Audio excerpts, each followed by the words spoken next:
بہت شکریہ ڈاکٹر راشد آفتاب، director رفا university, مس اسما ملک صاحبہ، کاشف چودھری صاحب، شفیق وڑائد صاحب اینڈ محسن خان عباسی. بھرپور تالیاں ہونی چاہیے. امید ہے بہت کچھ سیکھنے کو ملا ہوگا آپ کو.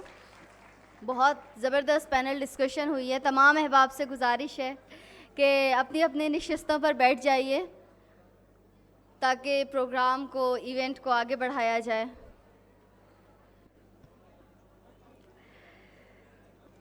آگے بڑھتے ہیں.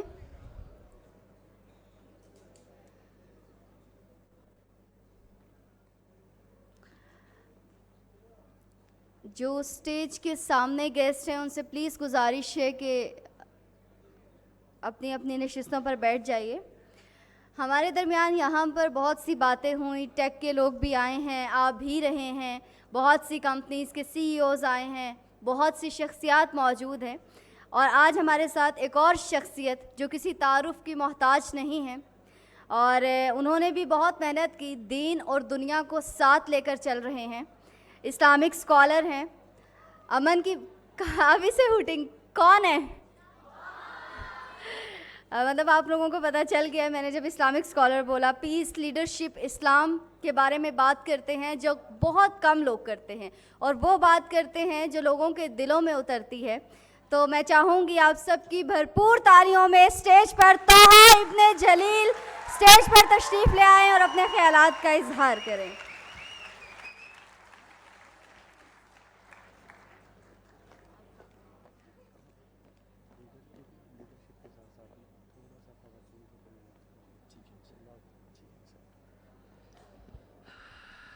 بسم اللہ، الحمدللہ والصلاة والسلام علی رسول اللہ وعلی آلہ وصحبہ ومن والہ. السلام علیکم ورحمۃ اللہ وبرکاتہ. کیا حال آپ لوگوں کا جی؟ ٹھیک ہے الحمدللہ. میں جاننا چاہتا ہوں کہ آپ میں سے کون کون میرا کوئی live event first time attend کر رہا ہے. آپ ساتھ کھڑا کریں. اچھا، تقریباً 90% لوگ فرسٹ ٹائم اٹینڈ کر رہے ہیں. اوکے الحمدللہ. یعنی آپ لوگ مجھے فرسٹ ٹائم زندہ دیکھ رہے ہیں. ہاں، کچھ دن پہلے میرے پاس ایک بھائی آیا، کہتے ہیں کہ تو ابھی میں لائف میں فرسٹ ٹائم آپ کو زندہ دیکھ رہا ہوں. یار کمال ہو گیا. میں سوچ رہا تھا کہ آپ کو پروفیٹک لیڈرشپ پہ اراؤنڈ 10 پوائنٹس ہیں. یہ پورے دن کی ورک شاپ ہے، اس کو اراؤنڈ سمرائز کر کے 15-20 منٹس میں کروا دوں. لیکن آئی تھنک بہت زیادہ وہ ایکیڈمک ہو جائے گا آپ لوگوں کے لیے. میں اس پہ بریفلی بات کرتا ہوں and then I come to what's happening today with the امہ انشاءاللہ. دیکھیں، دنیا کے تمام جو لیڈرز ہیں نا، آپ سی ای اوز اٹھا لیں، آپ اسٹیو جابز اٹھا لیں، آپ سائمن سینک کو پڑھ لیں، آپ نیلسن مینڈیلاز کو اٹھا لیں دنیا کے، ان کی زندگی کا ایک ایسپیکٹ ہے جو سکسیزفل ہوتا ہے. یہ دو ایسپیکٹس ہیں، physical health and business. But most of times in کی فیملی لائف سفر کر رہی ہوتی ہے. اگر وہ فائنانسز میں بڑے کمال کے تو ان کی ہیلتھ سفر کر رہی ہے. اگر ہیلتھ فائنانسز دونوں ٹھیک ہے تو فیملی میں بل گیٹس کی ریسنٹلی اپنے ڈائیورس کا سنا ہوگا، اور اس طرح کے مختلف معاملات. دنیا کا ایک لیڈر ہے جس کے تمام ڈائمینشن زندگی کے پرفیکٹ اور بیلنسڈ ہیں، اور وہ ہیں محمد صلی اللہ علیہ وسلم اور ان کے فالوورز. یہ ہمیں کوئی نہیں بتاتا کہ اللہ کے نبی صلی اللہ علیہ وسلم کی جو لائف کس طرح سے بیلنس تھی. ہمیں ہر کوئی پریز کرتا ہے کہ اوکے جی ٹم کوک کیسا ہے، اسٹیو جابز کیسا ہے، ایکس وائی زی کیسا ہے، بٹ وی ڈونٹ نو کہ ایلون مسک کی لائف میں پرسنل پرابلمس کیا چل رہے ہیں، ان کی سائیکولوجیکل اور مینٹل ہیلتھ کیسی ہے. ایک رسول اللہ صلی اللہ علیہ وسلم کی ذات ایسی ہے جن کی آپ فائنینسز اٹھا لیں، فیملی اٹھا لیں، ریلیشن شپس اٹھا لیں، مینٹل ہیلتھ اٹھا لیں، physical health, mind, body and civil, سارا بیلنسڈ ہے. تو اس لیے نا پڑھنا اس کو چاہیے جس کی لائف بیلنسڈ ہو. اور لیڈرز کا کام کیا ہے؟ لیڈرز آر انفلوئنسرز، جو انفلوئنس کرتے ہیں کس چیز کو؟ تھاٹس کو. اور تھاٹس یاد رکھیں کبھی بھی باتوں سے انفلوئنس نہیں کی جاتی، ایکشن سے انفلوئنس ہوتی ہے. لیڈرز ہمیشہ ایکشنز کے تھرو. ہمارے جتنے بھی موٹیویشنل اسپیکرز ہیں، ایکس وائی زی لوگ ہیں، باتیں اللہ اکبر کروا لو سب سے، لیکن when it comes to actions جس کی وجہ سے اصل لیڈر سامنے آتا ہے، جو انبیاء تھے، جو اصل لیڈر تھے، ہم لوگ اس معاملات میں فیل ہو رہے ہوتے ہیں. تو یاد رکھیں the speech of 1,000 people over one man has a less impact than an action of a one man over 1,000 people. ایک بندے کا عمل 1,000 لوگوں پہ زیادہ امپیکٹ ڈالتا ہے. تو action speak louder than words. سبحان اللہ, ہارورڈ کی ایک بزنس کی کیس اسٹڈی ہے, وہ کہتے ہیں کہ 85% of the leaders are extroverts. کیا خیال ہے, ایکسٹروورٹس لیڈرز ایکسٹروورٹس ہی ہوتے ہیں صرف؟ اچھا مجھے بتائیں کہ موسیٰ اور ہارون 2 لوگ تھے, ہاں انبیاء, ان میں سے بڑا لیڈر کون تھا؟ جی موسیٰ. لیکن موسیٰ تو اسپیکنگ میں بالکل اچھے نہیں تھے. انہوں نے تو ہارون کی مدد چاہی, رب اشرح لی صدری ویسر لی امری واحلل عقدۃ من لسانی یفقہوا قولی واجعل لی وزیرا من اہلی ہارون اخی, کہ یار اب میری اسپیچ میں تھوڑا سا ایشو ہے, ہارون کو میرا ساتھ بنا. Haroon was a great extrovert, leadership qualities بولنے میں. موسیٰ ایکشنز, ہارون بھی ایکشنز, بٹ موسیٰ بولنے میں بہت اعلیٰ نہیں تھے. تو لیڈر ضروری نہیں ہے کہ ایکسٹروورٹ ہو, کہ آپ نے جو ہے نا پوری دنیا آپ تقریریں کر لیں, آپ بڑے اچھے واعظ و نصیحت کر لیں. اگر آپ یہ نہیں بھی کر سکتے نا, بٹ آپ کا عمل ایسا ہے کہ لوگ انسپائر ہوتے ہیں, you can be a great leader. ایک بک ہے A Leader Who Had No Title, Robin Sharma کی ہے. اس میں انہوں نے پوری فلاسفی بیان کی کہ لیڈرشپ کے لیے نا ٹائٹل نہیں چاہیے ہوتا. یاد رکھیں کہ آپ فلاں ملٹری جنرل ہیں, یا آپ فلاں ایکس منسٹر ہیں, یا آپ پولیٹیشین ہیں, یا آپ گھر کے سربراہ ہیں, تو آپ کو لیڈرشپ سکلز دکھانے پڑیں گے. لیڈرز تو میں بتاتا ہوں کون ہوتا ہے. 3 دوست جا رہے ہیں اور سامنے ایک شخص دیکھتا ہے وہ ریپر پڑا ہوا ہے, جو آگے بڑھ کے اس ریپر کو اٹھا کے ڈسٹ بن ڈالتا ہے, وہ لیڈر ہے. وہ 3-4 لڑکے جا رہے ہیں, ایک بندہ معذور ہے, اس کی گاڑی کا ایکسیڈنٹ ہوا ہے, جو گاڑی کی بریک مار کے اسے کہے گا یار آج کی ہیلپ کرتے ہیں, وہ لیڈر ہے. تو امت کو اس ٹائم پہ نا بڑے بڑے لیڈرز چاہیے. لیڈر کی کچھ کوالٹیز چلے میں آپ کو بتا دیتا ہوں. پروفیٹک لیڈرشپ کی بات کر رہا ہوں میں, سائمن سینک کی بات نہیں کر رہا میں, ایکسپوزی کی بات. اللہ کے نبی سے بڑا اعلیٰ کوئی لیڈر نہیں ہے. Leader is always a visionary person, جس کا ویژن ہوتا ہے,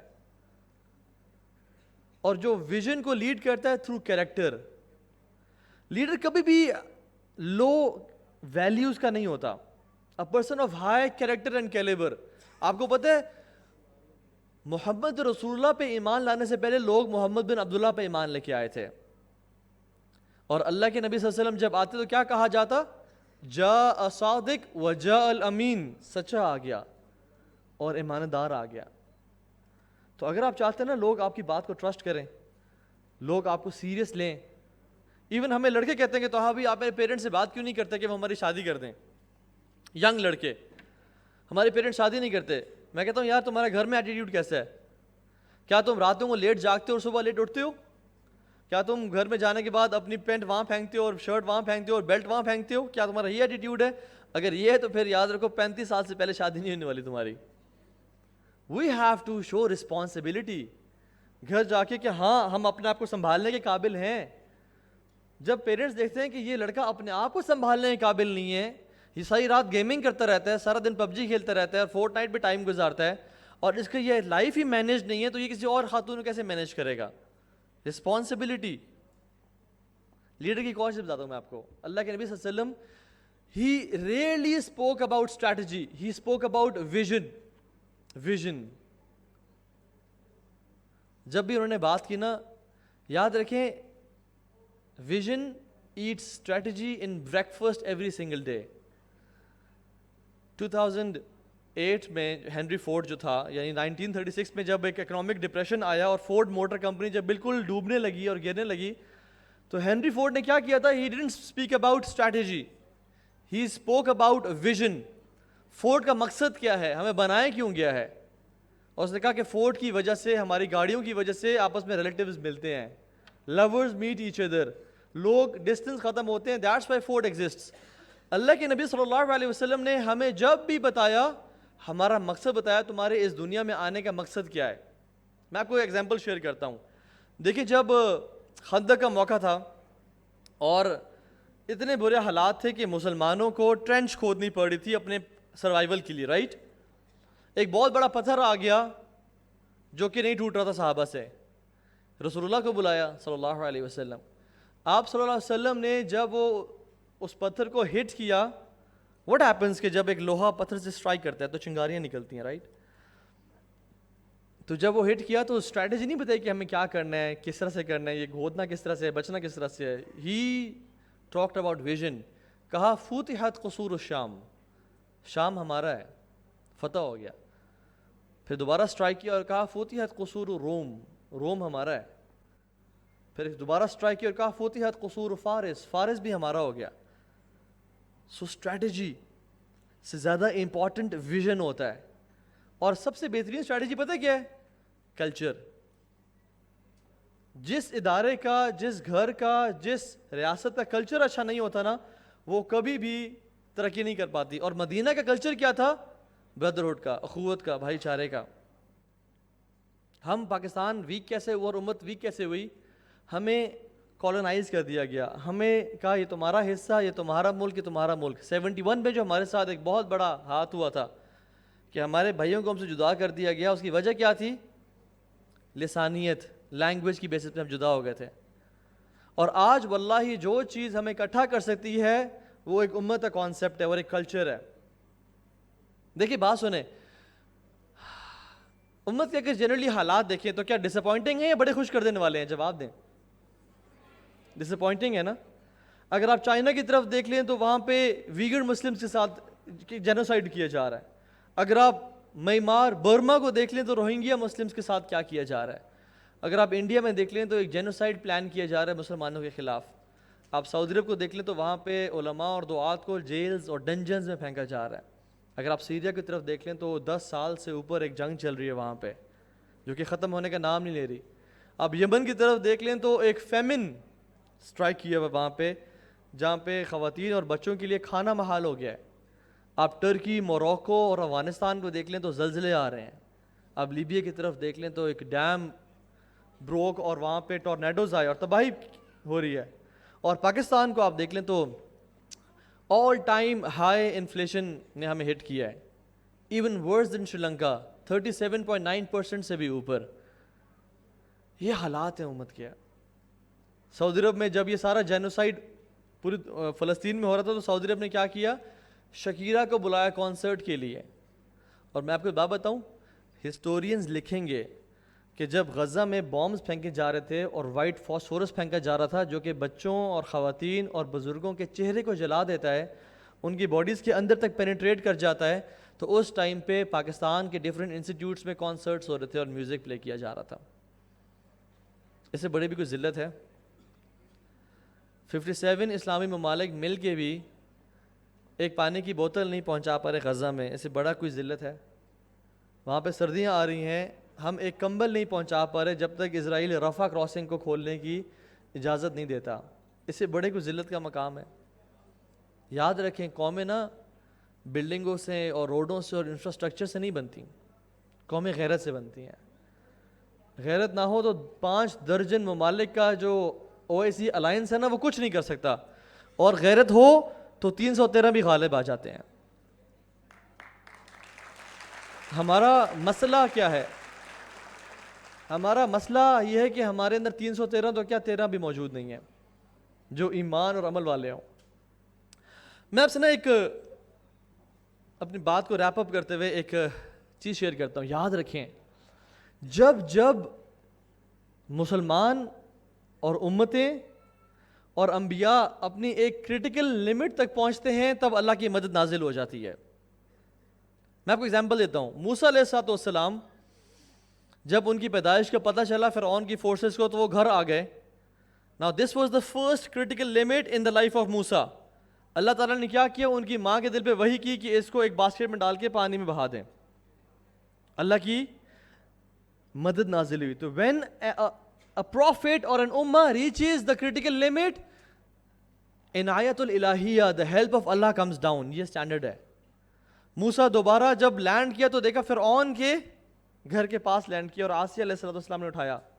تو وہ فرعون جو بچوں کا قاتل تھا, اب he was about to order for his massacre. لیکن جب دوسری دفعہ موسیٰ کریٹیکل لمٹ پر پہنچے تو اللہ تعالیٰ نے کیا کیا؟ وَأَلْقَيْتُ عَلَيْكَ مُحَبَّةً مِّنِّي, میں نے فرعون کے دل میں نا تیری محبت کو ڈال دیا موسیٰ. اللہ کی مدد آ گئی. جب موسیٰ سے قتل ہو گیا اور موسیٰ ایز اے فیوجیٹیو بھاگ کے گئے اور بھاگ کے گئے ہوئے ہیں, جان کے لالے پڑے ہوئے ہیں, کچھ کھانے پینے کو نہیں ہے. مدین جب پہنچے تو انہوں نے کیا کیا, ربی انی لما انزلتا الیہ من خیر, یا رب کوئی بھی مدد بھیج دے. موسیٰ زندگی میں 3rd ٹائم اپنے کریٹیکل لمٹ پہ پہنچے, اللہ نے مدد بھیج دی, اور وہ 2 خواتین آ گئیں ان کو ہیلپ کرنے کے لیے, اور کہا ہمارا باپ آپ کو بلا رہا ہے. موسیٰ جب 4تھی دفعہ لائف میں کریٹیکل لمٹ پہ پہنچے, جب سامنے سمندر تھا اور پیچھے فرعون کی آرمیز تھیں, بنو اسرائیل انکاری ہو گئی اور کہا کہ موسیٰ تو جھٹلا دیا گیا ہے. تو موسیٰ نے کیا کیا, وہ عصا مارا اللہ کے حکم سے, اپنا کام کیا, اپنا پارٹ پلے کیا, اور اللہ کی مدد نازل ہوئی. آپ ابراہیم کو دیکھیں کہ ابراہیم نے جب دعوت دین کا کام کرے تھے, جب ان کو برہنہ کر کے منجنیق کیٹاپلٹ میں ڈالا گیا اور پھینک دیا گیا, ابھی تک مدد نہیں آئی تھی. جب تک ہوا میں نہیں پہنچے اور ابراہیم کے ایمان کو ٹیسٹ نہیں کر لیا کہ یہاں بھی ابراہیم ہمارا ساتھ دیتا ہے یا نہیں دیتا. ابراہیم نے یہ تو نہیں کہا کہ یا رب میں تو مر گیا, تو نے مجھے چھوڑ دیا, میں جھٹلا دیا گیا. کہا حسبنا اللہ و نعم الوکیل, اللہ میرے لیے کافی ہے. تو اللہ کی مدد آئی, یا نارو کونی بردن و سلام علی ابراہیم, اے آگ ٹھنڈی ہو جائے ابراہیم کے لیے. اب نوح کو دیکھ لیں کہ جب 950 سال دعوت کے بعد بھی کوئی ٹوٹل 80 لوگ آئے دین میں, جب کریٹیکل ہیومن انڈیورنس کی کریٹیکل لمٹ تک وہ پہنچ گئے تو اللہ کی مدد اور یہ سب کو تباہ کر دیا. تو دیز ایگزامپلز آر اسٹینڈرڈ. اللہ کے نبی صلی اللہ علیہ وسلم کو دیکھ لیں, بدر کا موقع ہے, اور جب دیکھا کہ سامنے 1000 کا لشکر, ہم 313 ہیں, ان کے پاس تلواریں, نیزے, گھوڑے, آرمرز سب ہے, اور ہمارے پاس کچھ کے پاس تو لکڑیاں اور لاٹھیاں ہیں اور چھڑیاں ہیں. اور کہا یا اللہ اگر یہ لوگ بھی ختم ہو گئے نا تو اس کائنات پہ تیرا نام لینے والا کوئی نہیں بچے گا. جب کریٹیکل لمٹ پہ پہنچے, اللہ اس ٹائم آزماتا ہے کہ مسلمانوں کا ایٹیٹیوڈ کیا ہوتا ہے, اور اگر پازیٹیو ہو اور اللہ کی اطاعت ہو تو کیا ہوتی ہے, العنایت الہیہ ڈسینڈز. سعد بن ابی وقاص مسلمانوں کی آرمیز کو لے کے کہاں پہنچے, قادسیہ کی جنگ میں پرشینز کے سامنے, the biggest super power on the face of this earth. سعد نے عمر بن خطاب سے کہا نصیحت کریں. عمر بن خطاب نے جو لیٹر لکھا سعد کو, واللہ اگر تم لوگ آج یہ سمجھ جاؤ نا تو آج کا سیشن انشاءاللہ کافی ہے.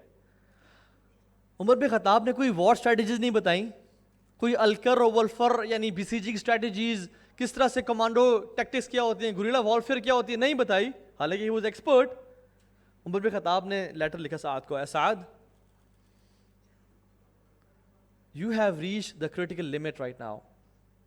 پیوٹل مارکا ہے اسلام اور کفر کا, اگر یہاں ہم ہار گئے تو بہت اسلام آگے پھیل نہیں پائے گا, بہت بڑا ڈیمیج ہوگا. تو کیا کرو, کہا کہ یاد رکھو تمہارے جو نیک اعمال ہیں وہ تمہارے لیے زیادہ امپورٹنٹ ہیں سورڈز اور ہارسز سے, ان کا خیال رکھنا. اور کہا یاد رکھو تمہارے لیے تمہارے گناہ اتنے زیادہ ڈیٹریمنٹل ہیں کہ تمہاری اینیمی سے بھی زیادہ ڈیٹریمنٹل تمہارے لیے اس ٹائم گناہ ہے. تو اپنے گناہوں کو اپنی دشمنوں سے زیادہ نقصان دہ محسوس کرنا اپنے لیے, اور اللہ کا تقوی اختیار کرنا کیونکہ تم کریٹیکل لمٹ پہنچ چکے ہو. اور کہا کہ سعد ہم لوگ فتح یاب اس لیے ہوتے ہیں کہ ہم گناہ نہیں کرتے اور وہ لوگ گناہ کرتے ہیں. جس دن ہم بھی گناہ کرنا شروع ہو جائیں اس دن مارکا آرسنل اور آرٹلری کی بیس پہ ہوگا, اس دن اللہ کی مدد نازل نہیں ہوگی, اور ہم جانتے ہیں کہ ہمارے تعداد بہت کم اور ہمارے گھوڑے بہت تھوڑے ہیں. اس دن ان کو we are dominant not because of our weapons, we are dominant because of the help of Allah. تو in short summary پتہ کیا تھی کہ سعد ہم لوگ نا اپنے کریٹیکل لمٹ تک پہنچ چکے ہیں, اب be the best version of yourself. اب اپنی زندگی میں اپنا اچھا رویہ اختیار کرنا, گناہ نہ کرنا, کیونکہ تمہارے گناہ اللہ کی ہیلپ کو ڈیلے کر دیں گا. تو میرا آپ کو میسج پتہ کیا ہے, امت اس ٹائم اپنے کریٹیکل لمٹ تک پہنچ چکی ہے. آپ نے غزہ میں دیکھا کیا ہو رہا ہے, آپ نے پوری امت کے ساتھ دیکھا کیا ہو رہا ہے. اللہ کی مدد جو ہے نا وہ ایسے ہے, اور ہم یہاں پہ اس ٹائم اگر ہم نے نیکیاں نہ کیں اور اللہ کو راضی نہ کیا تو ہم اللہ کی مدد سے اور دور ہوتے جائیں گے, اور اللہ کی مدد میں ڈیلے آ جائے گا. اللہ کی مدد کانسٹنٹ ہے, اللہ ان نصر اللہ قریب, اللہ کی مدد قریب ہے ہمارے. Our attitude right now will decide کہ ہم کتنے جلدی اس مدد کو رائپ کر لیتے ہیں. ہم یہاں پہ ہیں, and soon if we don't commit sins, اور ہم اگر رب کے ساتھ بغاوت کا اعلان نہیں کریں گے اور کہیں گے یا رب ہم آج کے بعد گناہوں کی زندگی کو چھوڑتے ہیں, تو یقین جانیں ہم اللہ کی مدد سے قریب ہو جائیں گے, اور اللہ کی مدد بہت قریب ہے. انتم الاعلون ان کنتم مؤمنین, تم غالب آؤ گے اگر تم مومن ہو. میں آپ کو بات بتاؤں, ایک ایک گناہ جو ہم آج کر رہے ہیں نا, it is taking us away as an ummah from the help of Allah subhanahu wa ta'ala. Be very conscious about your gaze. Be very conscious about what you listen. اور یاد رکھیں اس ٹائم پہ شیطان اپنا سب سے اولڈسٹ اور سب سے ڈیڈلیسٹ truck آزماتا ہے. پتہ کیا وہ ہے؟ کہ تیرے اکیلے انڈیویجول کی نیکیوں سے امت کو کیا فرق پڑے گا؟ تیرے اکیلے صحیح ہو جانے سے اور گناہوں کو چھوڑ دینے سے امت کو کیا فرق پڑے گا؟ واللہ العظیم فرق پڑتا ہے. موسیٰ کی قوم پہ بارشوں کو روک دیا گیا تھا بیکاز ایک شخص تھا اس قوم میں جو 40 سال سے گناہ کر رہا تھا. اصحاب السبت میں سے 7-8 لوگوں نے مچھلی کا شکار کیا, باقی نے نہیں کیا. جب عذاب آیا تو سب کو تباہ کر گیا. صالح کی جو اونٹنی تھی اس کو قتل کرنے والے سب نہیں تھے, 5-6 لوگ تھے, اور ایک ظالم نے بڑھ کے آگے اس کے ٹانگوں کو کاٹ دیا. لیکن عذاب آیا تو پوری قوم پہ آیا. تو when we have said اشہد اللہ الہ الا اللہ و اشہد ان محمد رسول اللہ, we are one family right now. Allah treats us collectively. اللہ امتوں کو کٹھے ٹریٹ کرتا ہے. آج اگر ہم نے گناہ نہ چھوڑے نا تو یہ اللہ کی مدد اور ڈیلے ہو جائے گی اور ہمیں اور مار پڑے گی. اور میں ایک بہت بڑے پوسٹ پہ ہیں, ایک ملٹری میں ہوتے ہیں شخص, ان کے ساتھ کچھ دن پہلے بیٹھا ہوا تھا اور کہا کہ تو بھائی اگر ہم نے آج اصلاح نہ کی نا اپنی, اور اللہ کے ساتھ بغاوت نہ چھوڑی اور اپنی اصلاح نہ کی, تو میں آپ کو یقین سے بتا رہا ہوں انہوں نے پوری دنیا میں سرو کیا ہے.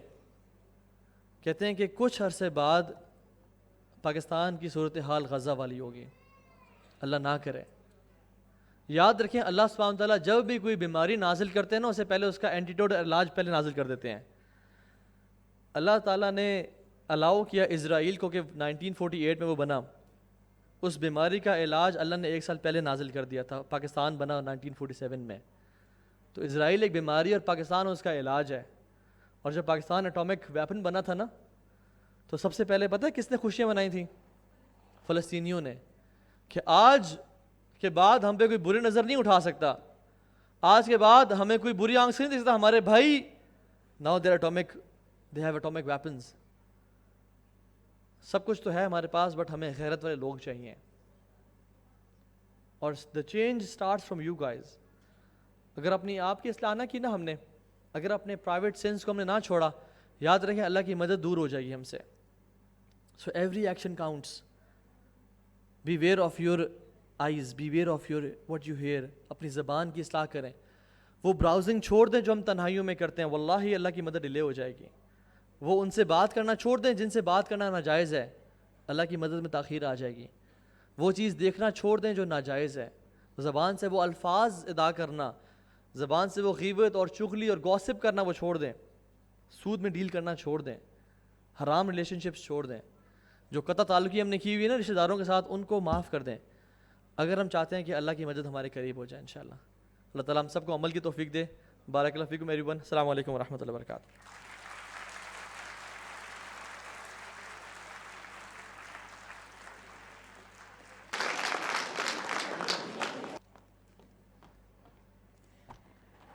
طه ابن جلیل صاحب سے گزارش ہے کہ پلیز اسٹیج پہ تشریف لے آئیں. آپ کے لیے گفٹ ہیمپر اور شیلڈ ہے, آپ کے لیے بھرپور تالیوں میں. اور میں اسٹیج پہ بلاؤں گی کاشف کمبو صاحب کو, ان کے ساتھ ساتھ سید ارسلان علی شاہ صاحب اور مہر شہریار کے وہ اسٹیج پر آئیں اور گفٹ ہیمپر پیش کیجیے. کیسے ہو؟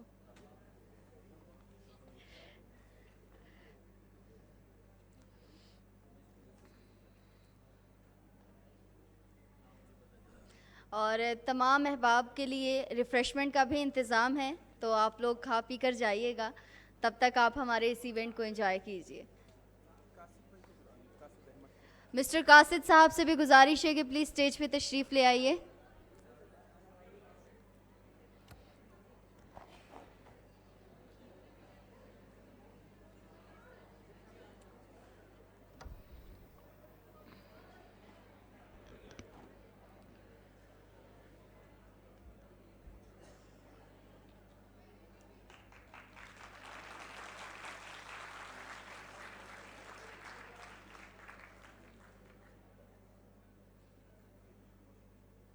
بہت شکریہ طه ابن جلیل صاحب.